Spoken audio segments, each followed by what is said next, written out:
Hola, buenas tardes, ¿cómo están? Bueno, espero que muy bien. Hoy vamos a estudiar el seminario 6 que abarca helmintos tisulares y protozoos intestinales y del tracto urogenital.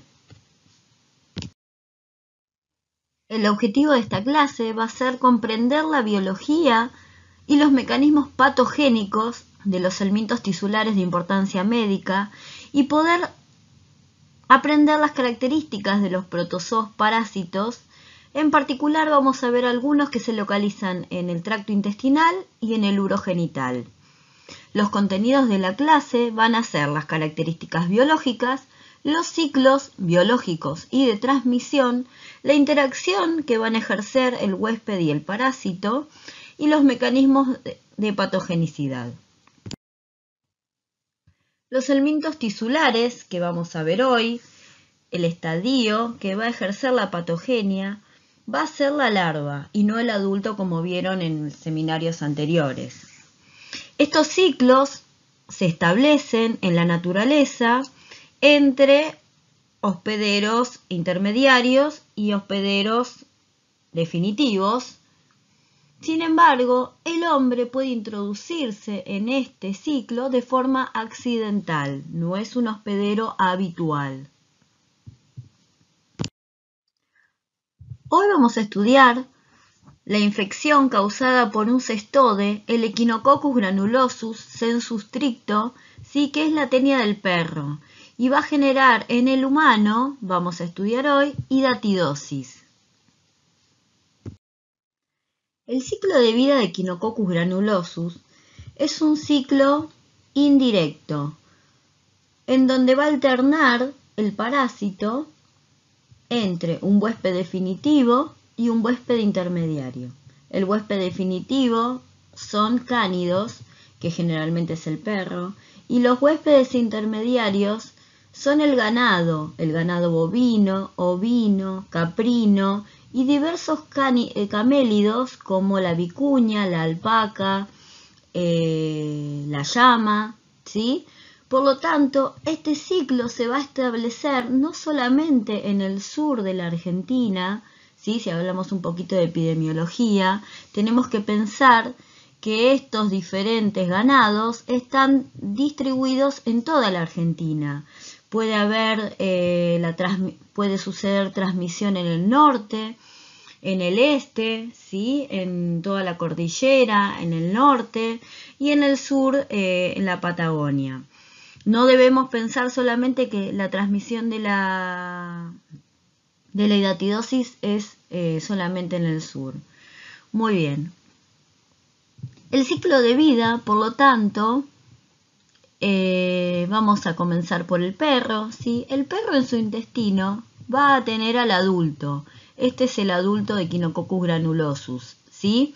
Es un cestode, tiene 3 o 4 proglótides, ¿sí? 1, 2, 3 proglótides. La primera es inmadura, madura y grávida, ya tiene los huevos, ¿sí? Estos huevos son directamente infectivos cuando salen a través de la materia fecal que deposita el perro, ¿sí? Por lo tanto, no necesitan maduración en el medio ambiente. Estos huevos ya están embrionados, tienen un embrión hexacanto. Muy bien, estos huevos son ingeridos habitualmente por el ganado. En algún momento puede introducirse accidentalmente el humano. Muy bien, cuando son ingeridos, estos huevos que son automáticamente infectivos, se libera la oncófera, ¿sí? Y esta puede atravesar el epitelio intestinal y dirigirse por circulación a cualquier tejido. En los tejidos, esta oncófera se va a desarrollar en la forma de larva, ¿sí? Esta es la larva. Por lo tanto, vamos a tener un ciclo que alterna entre un adulto, un huevo embrionado con una oncófera y una larva, ¿sí? Esta larva va a ir creciendo con el tiempo en los tejidos, en todos los tejidos del ganado o también del humano, ¿sí? Si un humano ingiere un huevo infectivo, el huevo eclosiona, sale la oncósfera, atraviesa el epitelio intestinal y se dirige por circulación a cualquier órgano. Ya vamos a ver cuáles son los blancos de choque, ¿sí? Pero bueno, se dirige a los órganos, a los tejidos, y ahí empieza a formarse con el tiempo lentamente la larva, ¿sí? La larva. La larva ya vamos a ver que tiene varias capas, ¿sí?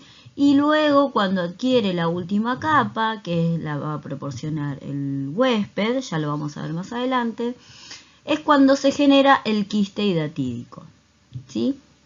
Este quiste va a estar en todos los tejidos, por lo tanto cuando este animal se carnea y otro huésped definitivo ingiere esta carne mal cocida o no congelada debidamente, esta larva queda viva, por lo tanto es ingerida por el perro.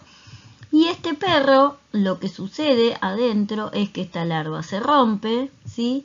Y todos estos protoescólices que están acá adentro, si esta es una vesícula hija, acá podemos ver, y estas pelotitas que están acá adentro son los protoescólices, ¿sí? Hay muchos protoescólices.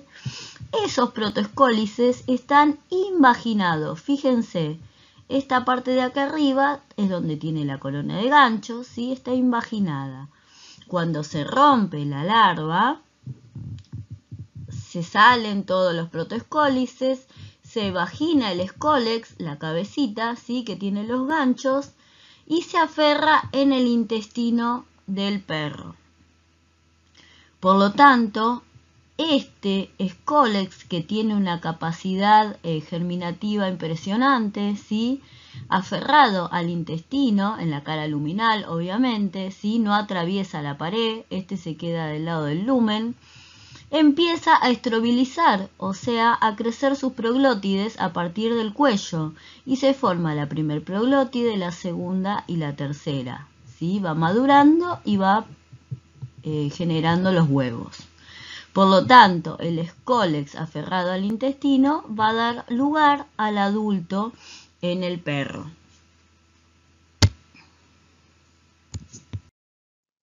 Bueno, les quería aclarar un poquito, porque quizá no quedó muy claro en la diapo anterior, ¿sí? Un perro infectado contiene miles de adultos en su intestino, están todos aferrados mediante su escólex, ¿sí? Y van liberando los huevos, o sea, imagínense, muchísimos, los cuales salen con las deposiciones del perro. O sea que es un gran transmisor de la enfermedad. Bueno, recuerden también que es un cestode, ¿sí? Las características de los cestodes que estudiamos en los seminarios anteriores.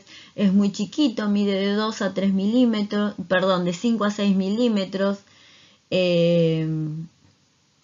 Bueno, y esas características, ¿sí? Refresquenlas de los seminarios anteriores. Vamos a estudiar acá en esta diapo un poquito la estructura del quiste hidatídico. Vamos a ver este esquema que nos va a ser más fácil después para identificar en la foto por microscopía electrónica, ¿sí? Acá podemos ver que el quiste se conforma de 3 capas. La más externa es la membrana adventicia o capa adventicia, que es la proporcionada por el huésped, ¿sí? Cuando la larva se establece y empieza a crecer, ¿sí? Se empieza a desarrollar, la respuesta inmune que llega y que la quiere contener va a generar toda esta capa. Por lo tanto, todo esto es respuesta inmune que está conteniendo a la larva, ¿sí? Que está tratando de atacar a la larva, conteniéndola. Luego, con el tiempo, en un quiste de muchos años, la larva va muriendo y esto se va calcificando, ¿sí?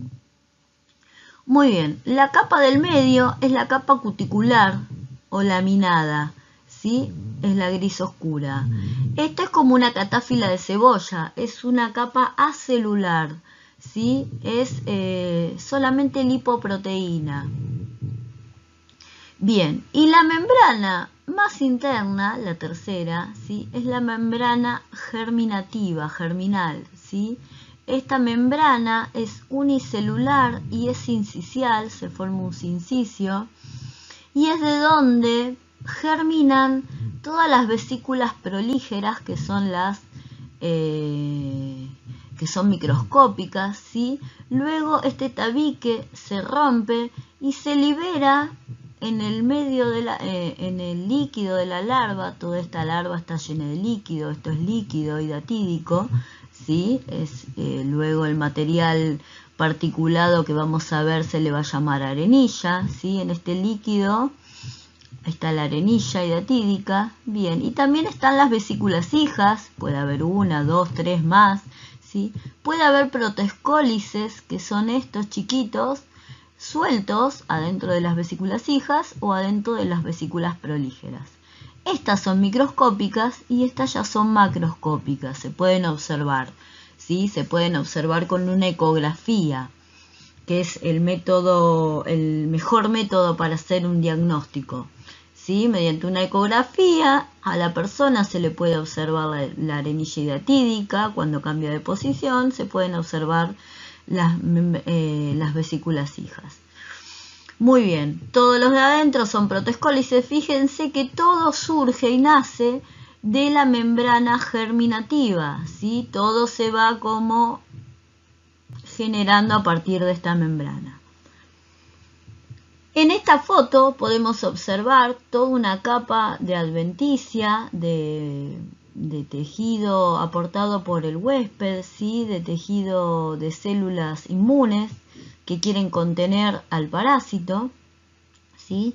Esta es la capa cuticular, que bien como una catáfila de cebolla, es acelular, recuerden, ¿sí? Solamente es proteínas y lípidos. Y esta finita es la capa germinativa, de donde surgen las vesículas prolígeras con todos los protoescólices, van surgiendo todos los protoescólices. Cada protoescólice luego puede dar lugar a un adulto, ¿sí? Sin embargo, además, tiene una capacidad germinativa tan alta, ¿sí? Que además, si esta larva, si este quiste se rompe, ya vamos a ver cómo puede suceder, digamos, bueno, por un traumatismo o durante una cirugía. Si este quiste se rompe, cada protoescólice puede dar lugar, ¿sí? Lo que se conoce como una siembra secundaria, a una nueva larva, ¿sí? O puede dar lugar a un adulto o puede dar lugar a una nueva larva, o sea, a un nuevo quiste hidatídico secundario. Muy bien, como les adelanté, la hidátide tiene líquido hidatídico, ¿sí? Compuesto generalmente por agua, proteína, estos son los compuestos solubles, y tiene material particulado, ¿sí? Como los escólices, los ganchitos de los protoescólices que pueden andar sueltos, ¿sí? Las vesículas prolígeras y las vesículas hijas. Acá podemos ver, es tan hermoso, fíjense los ganchitos, ¿sí? Esto va a dar origen a un adulto, ¿sí? Cuando estroviliza y se generan las proglótides. Bueno, yo les comenté que un humano puede introducirse accidentalmente en el ciclo de transmisión, o sea, puede estar en contacto con materia fecal, la cual contenga los huevos fértiles, o sea, los huevos ya infectivos que eliminó el adulto de un perro, el adulto que está alojado en el perro, perdón, ¿sí? Entonces ingiere un huevo. Este huevo eclosiona, la oncófera es liberada en el intestino delgado, atraviesa el epitelio intestinal y ¿a dónde se dirige? ¿Sí? El primer órgano de choque, por cómo está dispuesta la circulación en el humano, obviamente es el hígado, ¿sí?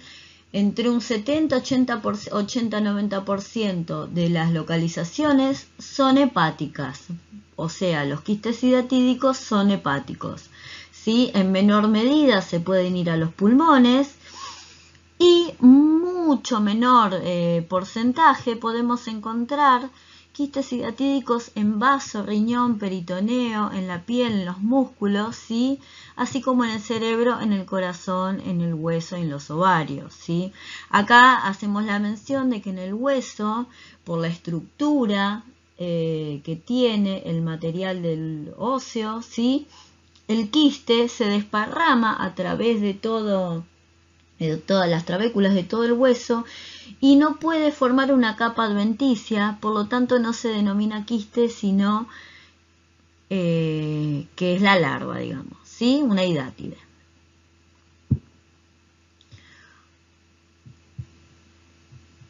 Muy bien.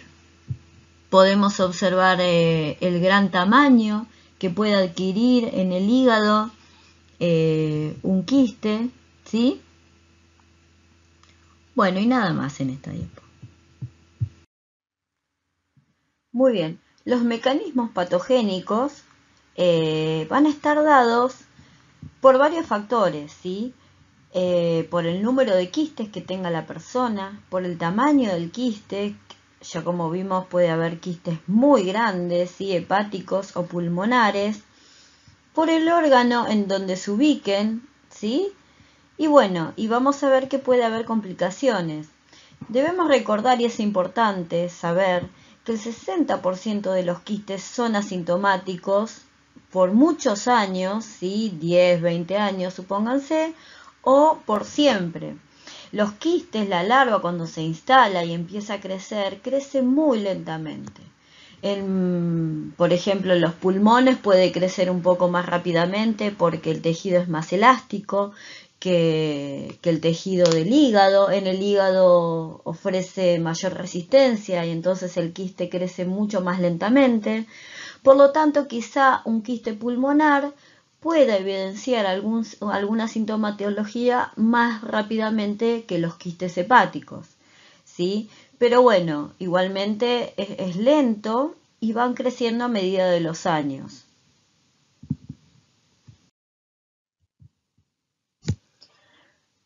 Como vimos, ¿sí? Dado la ubicación que pueda tener y el tamaño, un quiste puede generar una compresión en las estructuras adyacentes, ¿sí? Esto puede generar una fibrosis periquística, puede obstruir las vías biliares y provocar una ictericia, puede obstruir la vena hepática y provocar hipertensión portal, ¿sí? Si un quiste se ubica en el pulmón y tiene un gran tamaño, ¿sí? Por compresión u obstrucción puede dar un dolor en los pulmones, ¿sí? Un dolor torácico. También puede establecerse una neumonía periquística, ¿sí? Bueno, son los mecanismos por el cual el quiste puede dar la patogenia. Distinto es el tema cuando hay una ruptura del quiste por cirugía o por traumatismo, ¿sí? Aquí, como les comenté anteriormente, se rompe la hidátide, se liberan todos los protoescólices, ¿sí? Y estos pueden dirigirse hacia nuevas ubicaciones y provocar lo que se conoce como hidatidosis secundaria o siembra.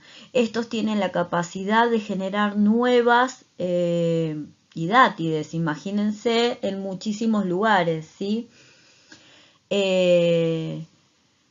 Bueno, además está la respuesta inmune del hospedador, o sea, el cuerpo va a tender a controlar estos parásitos y va a generar citoquinas y va a atraer mastocitos y se va a activar el sistema inmune de manera que se genere una reacción de hipersensibilidad de tipo 1, ¿sí? Lo que se conoce como shock anafiláctico debido a tanta liberación masiva de antígenos parasitarios.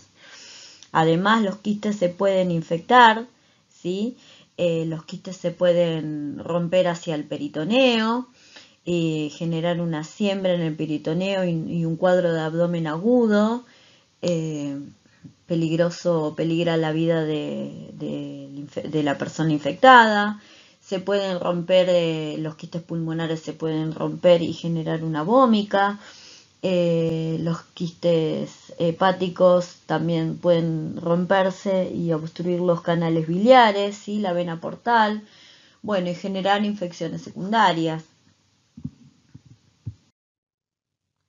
Bueno, con respecto a la respuesta inmune, lo que sucede cuando una persona infectada tiene una larva de varios años, ¿sí? Un quiste hiatídico, lo que se ha podido comprobar es que los antígenos cuticulares estimulan en las dendríticas una diferenciación hacia un perfil tolerogénico. Estas dendríticas van a inducir la activación de linfocitos Th2, los cuales van a bloquear la producción de óxido nítrico por parte de macrófagos que se van a convertir en macrófagos alternativos en lugar de macrófagos activados clásicamente, ¿sí? Estos macrófagos alternativos no van a ser eficaces en la eliminación de la hidátide, por lo tanto va a favorecerse la persistencia del parásito a través de los años.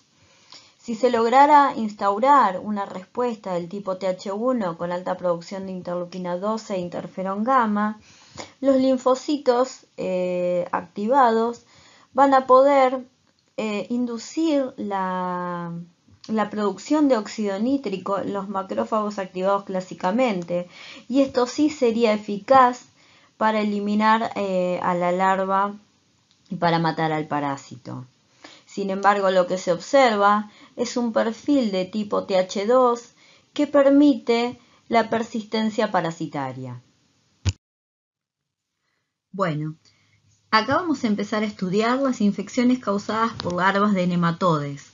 Nos vamos a centrar en el estudio de la infección por Trichinella spiralis, ¿sí? Bueno, muy bien. Vamos a recordar un poquito sobre los nematodes, ¿sí? Estos son gusanos cilíndricos con sexos separados, machos y hembras, que tienen diferentes estadios.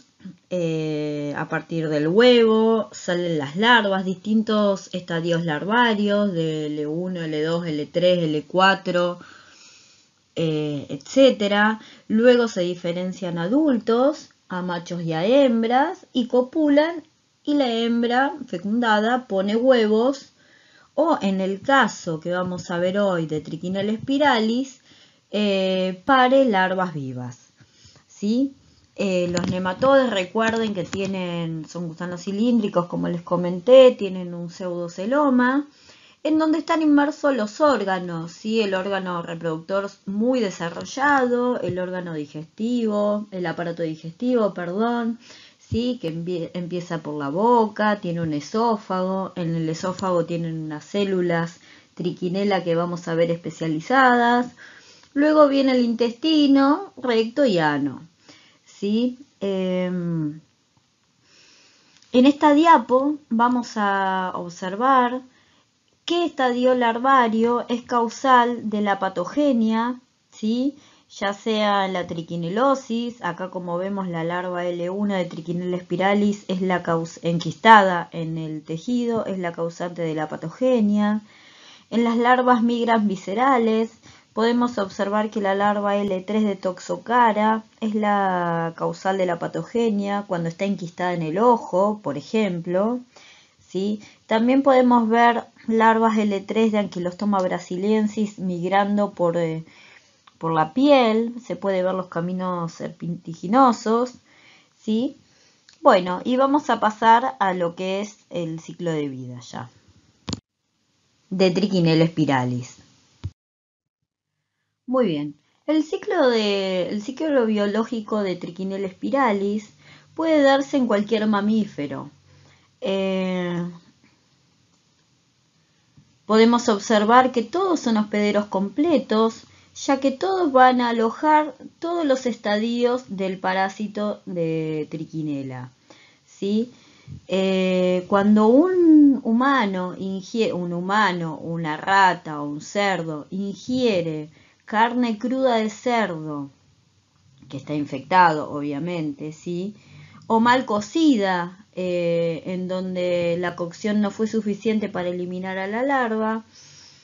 Esta carne en el estómago se digiere, en el intestino delgado se libera la larva, y esta larva L1, que estaba enquistada, atraviesa el epitelio intestinal y forma un sincicio. Y ahí va madurando de L1 a L2, a L3, a L4, ¿sí? O L5, y se diferencia a macho y a hembra, los cuales copulan, y la hembra fecundada pone larvas vivas. ¿Sí? Estas larvitas, ojo, es importante destacar esto, estas larvitas atraviesan el epitelio intestinal y se dirigen por circulación a todos los órganos, ¿sí? Y se establecen en los músculos estriados. O sea, atraviesan todos los órganos y se alojan en los músculos estriados.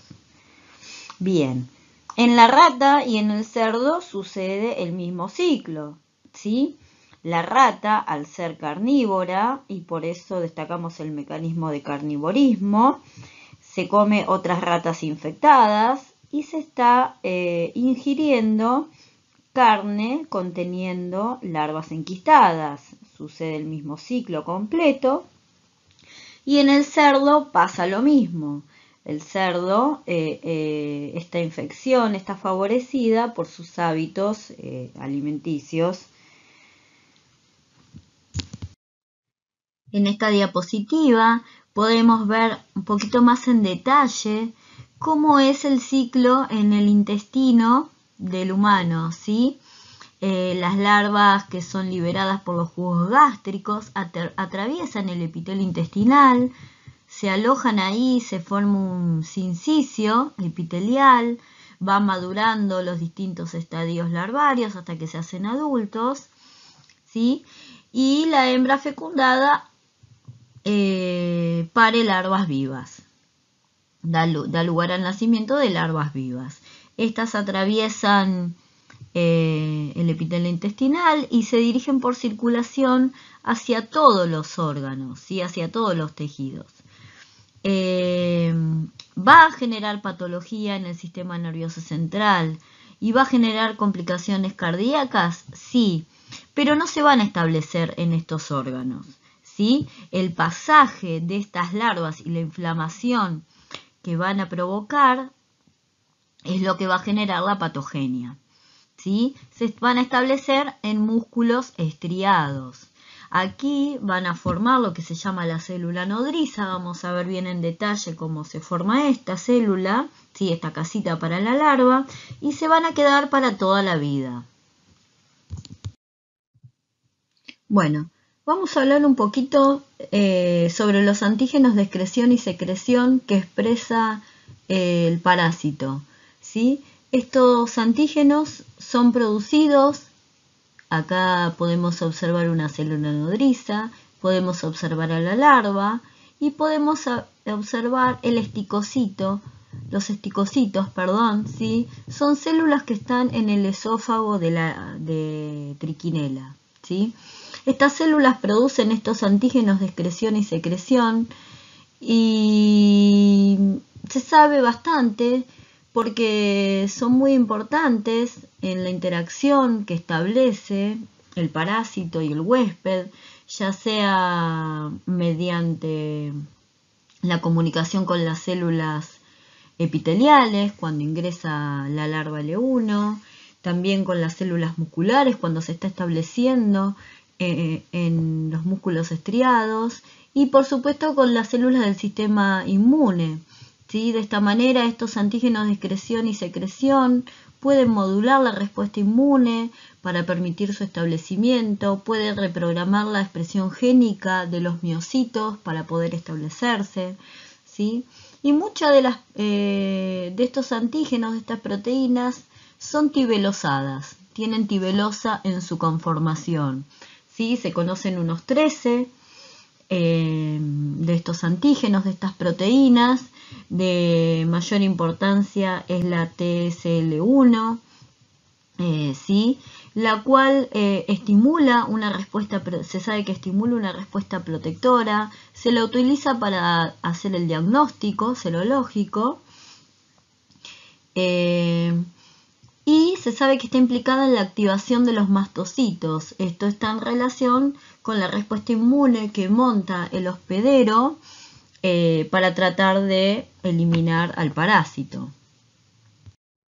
Bien, vamos a ir paso a paso.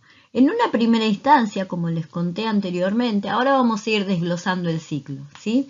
En un primer momento, la larva cuando es liberada en el intestino, la larva L1 en el intestino delgado, atraviesa el epitelio intestinal y forma el sincicio, ¿sí? En el epitelio intestinal. Acá se va diferenciando a los diferentes estadios larvarios hasta llegar a adulto, ¿sí?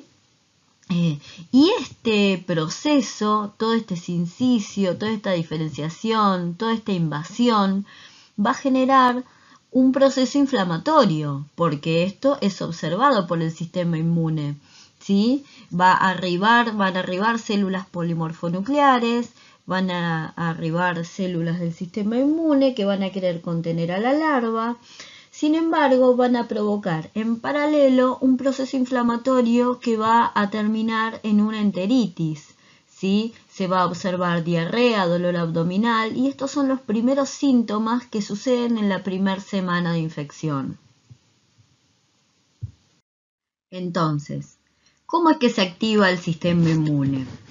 El sistema inmune se activa por estos antígenos que les comenté anteriormente, ¿sí? Con estas proteínas tibelosadas que van a activar a los mastocitos que van arribando. Estos van a producir interleuquina 4, TNF-alfa y van a provocar una estimulación de las células TH2 con producción de citoquinas como interleuquina 4 y 5, 6 y 10, 9, 13, ¿sí?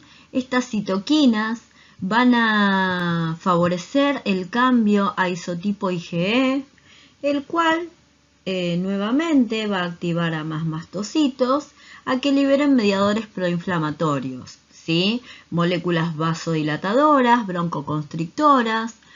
Se va a establecer un ambiente del tipo alérgico, ¿sí? El cual va a tratar de eliminar al parásito, pero va a generar enteropatía.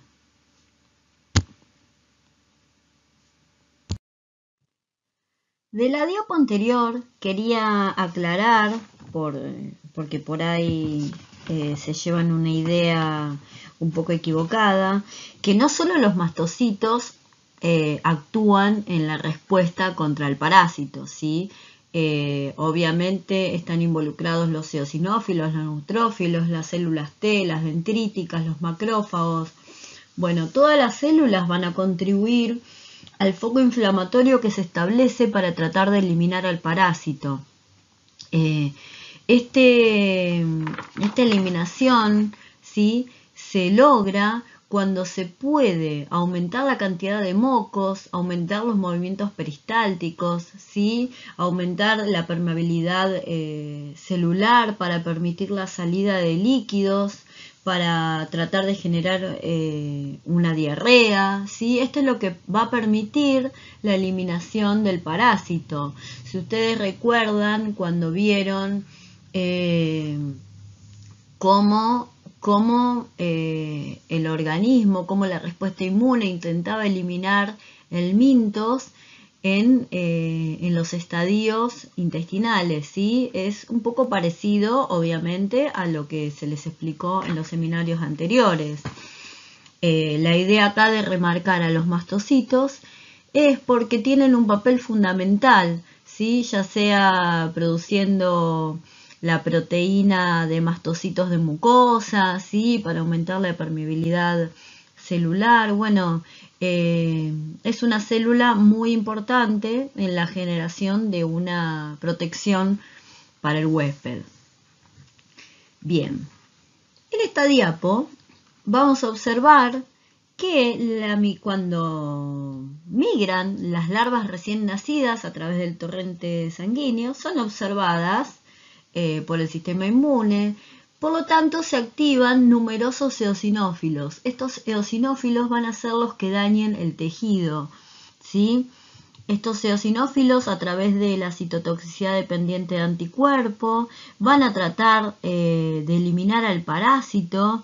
Sin embargo, sus productos, como la proteína básica mayor, van a dañar las paredes de los vasos sanguíneos, ¿sí? Van a ejercer citotoxicidad sobre las fibras musculares, lo que va a dañar el tejido y va a provocar un aumento de las enzimas musculares como la CPK, lo cual es un criterio de diagnóstico para nosotros. Al establecimiento de estas larvas que están migrando, de estas larvas recién nacidas, que están migrando por el torrente sanguíneo y llegan a las fibras musculares, el establecimiento de estas se llama transformación basófila, ¿sí? Lo que van a empezar a hacer es modificar la célula, que se va a llamar célula nodriza, empezar a destruir el aparato contráctil, van a provocar que se desplace el núcleo hacia el centro de la célula, ¿sí? Aumente de tamaño el nucleolo, porque va a empezar a provocar el parásito una síntesis de ADN y ARN en su favor, ¿sí? Va a aumentar el número de mitocondrias porque va a empezar a haber mayor actividad, ¿sí? Va a modificar el Golgi, el retículo endoplasmático, los ribosomas, todo en su favor para tratar de establecer su casita, su célula nodriza. Entonces este establecimiento, ¿sí? Empieza a partir del día 7. Hasta el día 7 vamos a tener los síntomas intestinales. A partir del día 7 empieza el establecimiento de la larva y la formación de la cápsula en los tejidos. Lo que van a hacer las proteínas parasitarias es dirigir una transcripción de ARN de mensajeros para producir colágenos del tipo 4 y 6 para encapsular a la larva, ¿sí? Además de la manipulación de los genes de colágeno, se dispara un evento hipóxico inicial, el cual va a estimular la producción de Vascular Endothelial Growth Factor, ¿sí? El cual va a promover la angiogénesis y la formación de nuevos vasitos sanguíneos alrededor de la cápsula. Esto le va a permitir al parásito encapsulado tener un mayor aflujo de nutrientes y poder eliminar sus desechos, los cuales serían tóxicos para él mismo, ¿sí? Bueno, la célula nodriza, la cápsula, está completa a las 2 semanas de haber iniciado la infección, de haberse iniciado la infección. Esta célula es una célula especializada que le va a proveer además protección contra el sistema inmune, está como escondida, ¿sí?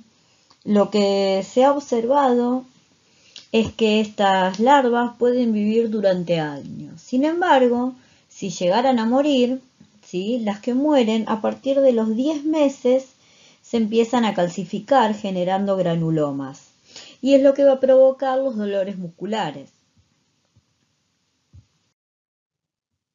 Y bueno, a modo de conclusiones generales, podemos decir de los helmintos tisulares que el humano es un hospedador accidental y que la patogenia se va a asociar al número y a la localización de las larvas, ¿sí? Y a la respuesta inmune que el hospedero pueda desarrollar. Con respecto a los protozoos intestinales y de cavidades, los quistes van a ser las formas de resistencia y van a ser los que favorezcan la transmisión, salvo Trichomonas vaginalis, que no tiene quistes y que se transmite a través de relaciones sexuales. Y los trofozoitos son las formas vegetativas lábiles responsables de la patogenia, ¿sí? La patología va a ser el resultado de factores parasitarios, además de la susceptibilidad del hospedador y de su respuesta inmune.